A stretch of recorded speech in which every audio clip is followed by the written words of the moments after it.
And I am live 10 minutes early. I was late last week, so I figured I'd come back a little early for all of you. Um, anyway, it's playoff time in the NFL. It is for some it's the most wonderful time of the year. It was for me until about 8:15 last night. Then it kind of turned into a shitty part of the year.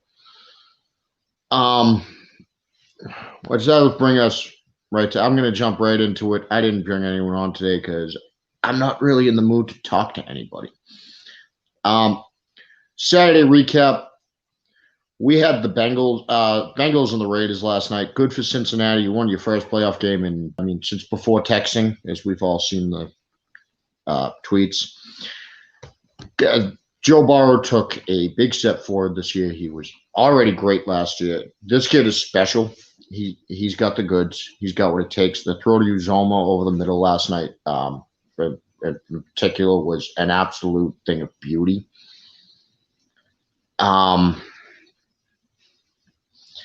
Other than that, they're good for the Raiders. You made it into the game. I guess you weren't expecting to be in the playoffs. Rich Bisaccia held this team together after, just a disastrous year for the Raiders. What should have been a disastrous year for the Raiders. You had John Gruden's emails getting leaked and him having to step down. The Henry Ruggs DUI, the other dude getting a DUI, just absolute shit show over there. At least they made it. Again, they stayed in that game. The Raiders made way too many mistakes. They were shooting themselves in the foot. It seemed like for most of that game, they did stay in the game. Almost won it down the end. Of course, Derek Carr found a way to throw an interception. There's obviously question marks now for the Raiders if they're going to keep Rich Bisaccia. I think he deserves fair consideration, but you do have to look at other candidates other than him. Besides that, Derek Carr, you have to wonder if you're going to pay him or let him walk this year. I do think it might be time for both sides to move in another direction. That's my take on it. I think Derek Carr has taken the Raiders as far as he's going to take the Raiders. I think it's time you've seen that. I don't think you want to give him a big extension and tie up a lot of your cap space to Derek Carr. Right now, you need to rebuild and move forward with younger guys. You need to try to find your next guy, like Cincinnati did. Cincinnati, now you get to head into the next round. You do have to be a little concerned if you're Cincinnati about how long you let the Raiders stay in that game, because you should have been winning that game way earlier than that.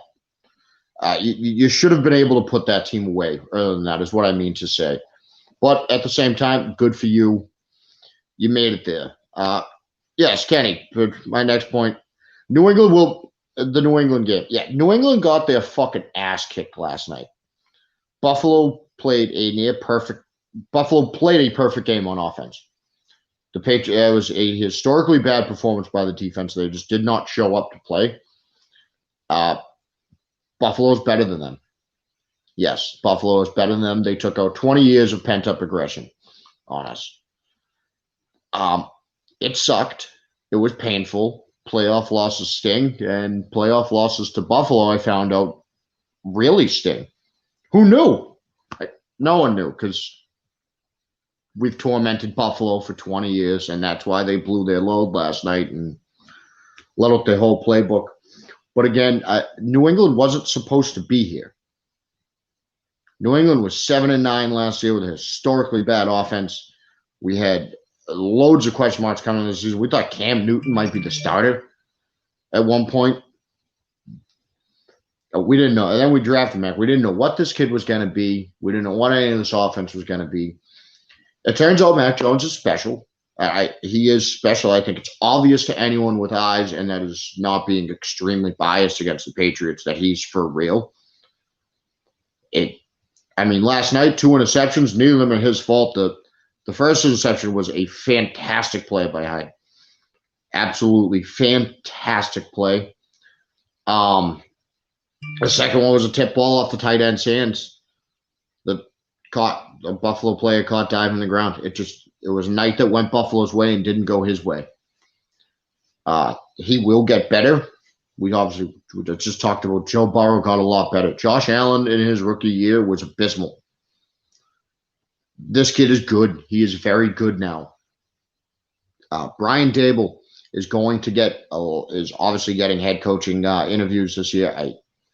I think this is the year that Brian Daboll gets a head coaching job. Brian Daboll deserves a lot of credit for what Josh Allen turned into over the course of a year. You need to give Brian Daboll credit for saving Josh Allen's career, I think. I don't mean that as any disrespect on Josh Allen, but a good coach makes a good quarterback. A good quarterback makes a good coach. It goes hand in hand. And I'm not going to give Sean McDermott the credit for it because Sean McDermott kind of seems like a clown. Good for Buffalo. Again, like I said, the Patriots will be fine. I have no reason to be mad right now. All I could have hoped for, I am upset. Of course I'm upset, but we don't have that much reason to be upset. All we could have hoped for this year was that the Patriots looked better than they were. That maybe this kid showed us that he's got something to look for in the future. Look forward to in the future.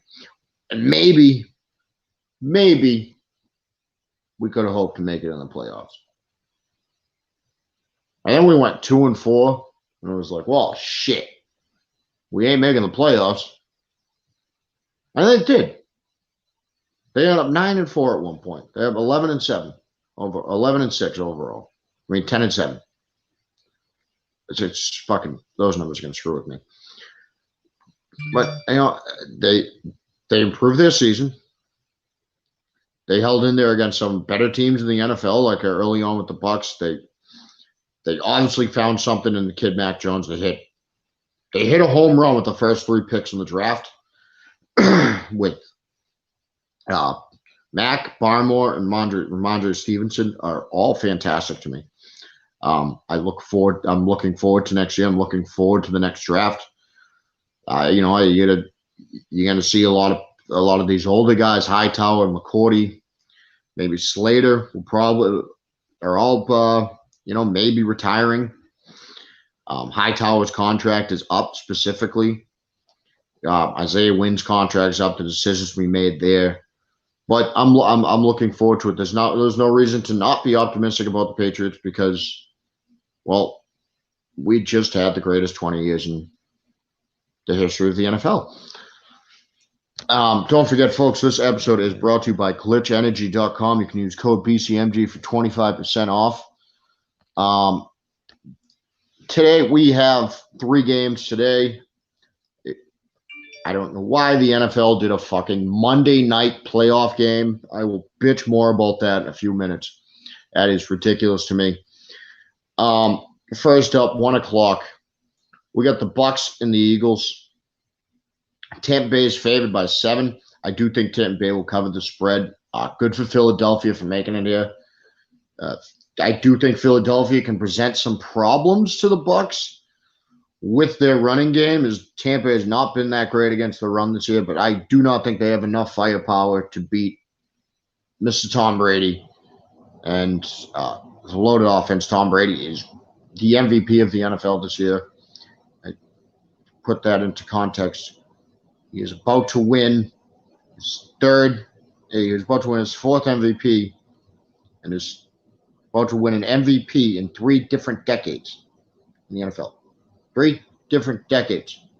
It's about to be the MVP. I think the Bucs are winning this game. I do not think they make the Super Bowl this year. They are moving on past the Eagles. Actually, we got the Cowboys and the 49ers. Cowboys are favored by 3. I think they win by 3 and then some. 49ers are a tough team. They're a well-coached team. I can't bet on an injured Jimmy Garoppolo outgunning a very powerful Cowboys offense. The Cowboys are a very good team when they play the way that they can play. Again, it is the Dallas Cowboys, so they're naturally inconsistent. But I do think Dallas will play good today. I think Dallas will be locked in today. I think they win this game by at least a touchdown, maybe more. I just think there's a talent level, a difference in the talent level between them and the 49ers right now, and they're going to take advantage of that. Next, this is our freaking stupid night game. We got the Steelers and the Chiefs. The Steelers, Ben Roethlisberger doesn't even sound like he wanted to be here. The Chiefs, oh, wow, it went up. It was 12.5 20 minutes ago. Now it's 13 that the Chiefs are favored by. The Chiefs are going to cover that probably. This isn't really a matchup. We've seen some people trying to talk themselves into the Steelers going to be able to give a fight. I don't think so. I don't think Ben Roethlisberger has it in him. The Chiefs' defense has played very well down the stretch. Steelers got some talent on defense, but not enough. The Chiefs are going to win this game. They're going to cover that spread. For the Steelers, obviously you had some question marks heading into next season. You got to figure out what you're going to do after Ben Roethlisberger. You're talking about next year being life after Big Ben. This whole season was life after Big Ben. The problem was Big Ben was still behind center. Obviously, your question marks there. Again, if you're the Steelers, whatever, you made it here. No reason to be mad. No reason to think your team can't pick up on it. There's a lot of pieces there in place for the Steelers. There's going to be a lot of free agent quarterbacks on the market. There's no reason to think that the Steelers can't actually find a replace someone better than Big Ben, the corpse of Big Ben, next year. Tomorrow night we got the Rams and the Cardinals.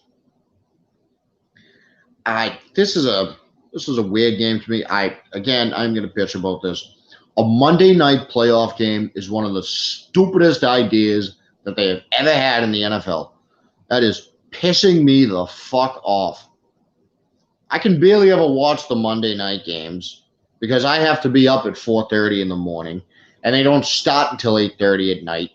And your broadcast runs so damn long with pointless ass shit that it runs until midnight. I can't do it during the week. I can barely even stay up for the Sunday night games. I'll give it to you during the playoffs. I'm not going to stay up for your Steelers fucking Chiefs game. No, a Monday night playoff game is stupid. Stupid, stupid, stupid, stupid. But it is the Cardinals and the Rams, and this is a weird game to bet on. Both of these teams are just inconsistent as fuck all year. 1 week each of them, 1 week they look nearly unstoppable. 1 week they don't. This is a big game for Matt Stafford to show that he's that guy and that he can win playoff games if he's got something else around him besides Detroit. I'm gonna take the Rams to win this. I like them in this game. I can't trust the Cardinals that much. I think Kyler Murray, I don't know how much I can trust him playing against that defense. I think he's going to get beat up a little bit today because I think that Rams front seven is going to get after him. That's a good defense the Rams have. I think the Rams will show up on offense. They have more experience in the playoffs, especially coaching-wise. They should win this game. I don't think they're going to go much further than that. This has been a quick episode, finishing fucking after about 15 minutes. Like I said, not much to talk about here today. It was just me. But thank you all for tuning in. Don't forget, this episode has been brought to you by creationsnacks.com. Use code BCMG for 20% off. You can check out the Sweet Blue Victory Candy. Hopefully after your team wins today. I'm not going to eat any of that this week. Thank you all for tuning in. I will see you next week.